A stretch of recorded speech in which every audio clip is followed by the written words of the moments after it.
धन्यवाद सभापति जी। तकरीबन 71 ऐसे एक्ट हैं जिनमें अमेंडमेंट की जा रही है, और पंजाब के पॉइंट ऑफ व्यू से अगर मैं बात करूं तो हमारे लिए सबसे इम्पॉर्टेंट, क्योंकि 23 में भी वहाँ बाढ़ आया, 25 में भी बाढ़ आया, और सबसे इम्पॉर्टेंट जो डिज़ास्टर मैनेजमेंट एक्ट है 2005 वही है। और उसमें केवल जो अमेंडमेंट की गई है कि जी प्रिवेंशन की जगह अभी प्रेपरेशन यूज़ करेंगे, लेकिन सर ज़रूरत तो थी कि जैसे जीएसटी में हम कौंसिल है, हर एक स्टेट से हम प्रतिनिधि लेते हैं और वो फैसला करती है।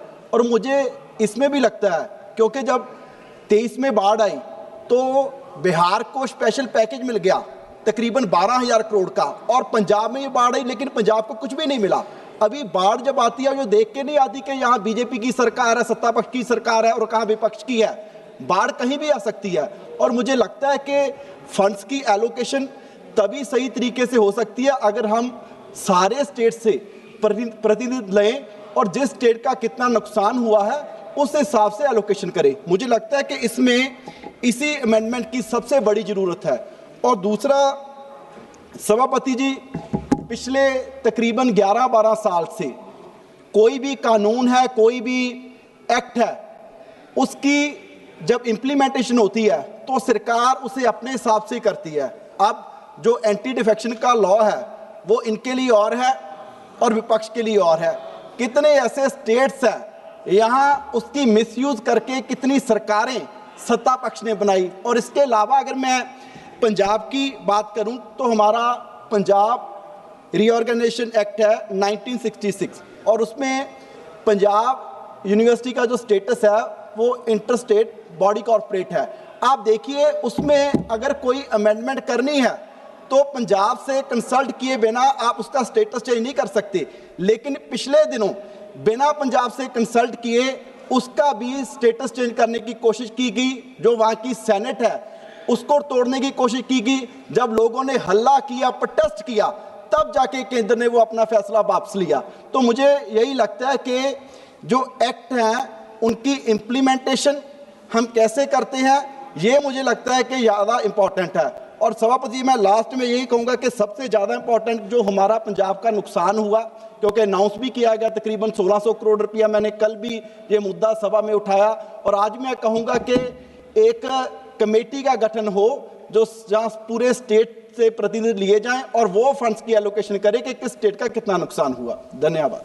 बहुत अहम बिल, सबका बीमा सबकी रक्षा पे बोलने का मौका दिया, मैं सबसे पहले आपका धन्यवाद करता हूं सर। जहां तक सबका बीमा सबकी रक्षा का सवाल है तो अभी तक हमारे देश के लोगों का सबसे ज़्यादा अगर भरोसा था तो LIC पे है।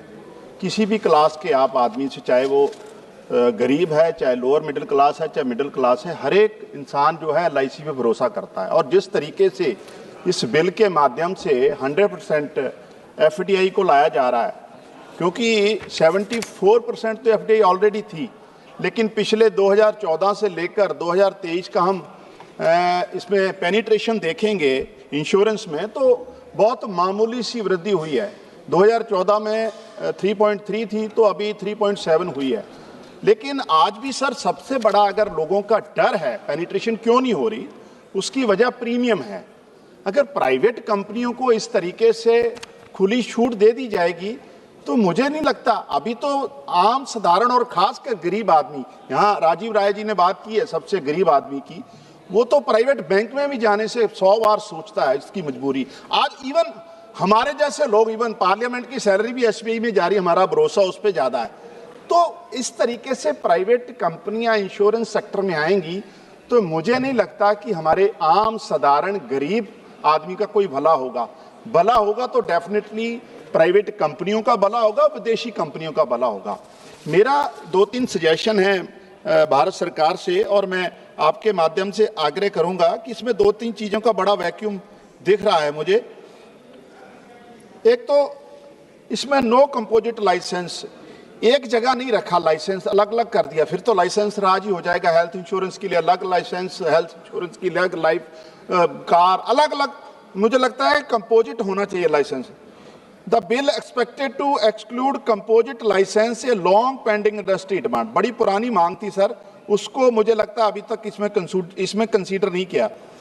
No reduction capital norms for the new entrants, इसी तरीके से sir dropped proposal from earlier draft. No provision for capital insurance companies, the bill is silent on allowing large corporate to set up, बड़ी बड़ी कंपनियां वो तो चाहती हैं कि हम इंश्योर भी अपने आप को खुद करें, तो उनके लिए क्या इसमें प्रोसेस रहेगा, वो भी कहीं ना कहीं मिस है। तो मेरा एक तो सरकार से आग्रह है कि हमारी कोशिश होनी चाहिए कि जो हमारा बड़ा पुराना, जिस पे हमको हमेशा से भरोसा रहा है LIC पे, उसका सरलीकरण कैसे किया जाए, उसकी पेनिट्रेशन ज़्यादा से ज़्यादा सोसाइटी में हो। मुझे लगता है सोशल जस्टिस जो हमारा संविधान कहता है, तभी हम जस्टिस कर पाएंगे। आपने मुझे इस अहम बिल पे बोलने का मौका दिया, आपका बहुत धन्यवाद।